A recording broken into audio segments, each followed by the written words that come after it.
ये बात last Sunday की है, जब मम्मी पापा को हम खाटू श्याम दर्शन करने के लिए लेकर गए थे, जहां पर करीब 5 बजे हमने होटल छोड़ा ताकि हम सुबह जल्दी दर्शन कर सके। 2 घंटे लाइन में खड़े रहने के बाद हमारा दर्शन करने का टर्न आया, पर उससे पहले मम्मी की तबीयत बहुत ज्यादा खराब हो गई थी। 2 घंटे धूप में खड़ा रहना पड़ा था। वहां से निकलने के बाद, दर्शन करने के बाद हमने वॉशरूम ढूंढना शुरू किया। मम्मी को वॉशरूम जाना था, लेकिन आसपास कोई वॉशरूम नहीं था। बाथिंग एरियाज थे जहां पर आप 10 रुपए देकर नहा सकते हो, लेकिन पब्लिक टॉयलेट्स नहीं थे।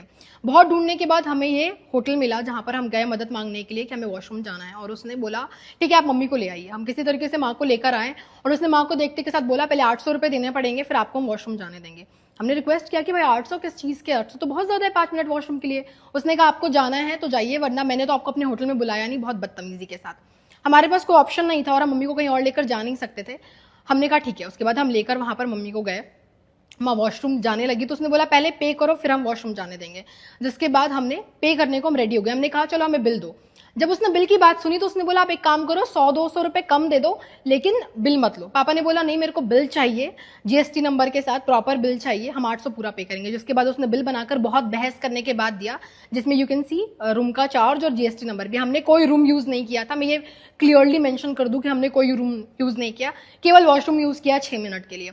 उसके बाद माँ वॉशरूम गई, वो बाहर आया, बहुत बहस हुआ, जिसपे उसने कहा कि मैंने तो आपको नहीं बुलाया, आप अपनी मर्जी से आए हो, आप लोग खुद आ जाते हो, यहाँ से बाहर निकलो। बहुत ज्यादा बदतमीजी। मैंने बोला भी कि वुमेन्स को, आप औरतों को रोक नहीं सकते। My mother is around in her 50s, और मैंने कहा आप रोक नहीं सकते किसी औरत को इस तरीके से वॉशरूम यूज करने में। बोला नहीं मेरी मर्जी, मेरा होटल है, हम तो नहीं जाने देंगे। सारी चीजें वहाँ सीसीटीवी में रिकॉर्ड हो रही थी। मम्मी कितने पेन में थी, सोफा पे बैठी हुई थी। उसके बाद हमने 800 दिया, हमने 5 मिनट के लिए होटल यूज किया, और हम उसके बाद वहां से वापस आए। जब मैंने उसको कहा कि मैं आपका वीडियो बनाती हूँ, तो उसने कहा जो करना है कर लो, पर आपको पैसे तो देने ही पड़ेंगे। तो यहाँ मुझे लगा कि ह्यूमैनिटीज डेड। ऐसे टूरिस्ट प्लेस में हम इतनी दूर से जाते हैं और बेसिक पानी और वॉशरूम के लिए इतनी ज़्यादा दिक्कत हो। मैंने 800 पे किया, पर क्या सबके लिए पॉसिबल है इस तरीके से 5 मिनट वॉशरूम यूज़ करने के लिए 800 पे करना? इसीलिए मैंने ये पोस्ट लिखा था, and not it's viral. Thank you.